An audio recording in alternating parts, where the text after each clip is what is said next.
Hello everyone. Today we talk about how to fix the app of Wix. We will go to settings,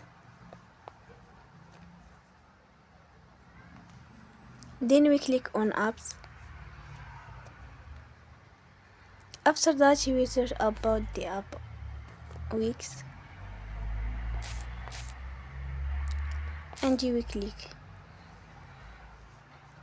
Then we will on for stop. After that you will go to storage. Then we click on clear cache. In the end you will turn off your Wi-Fi and you will turn again. Don't forget to support us by like and subscribe. See you next time and thank you for it.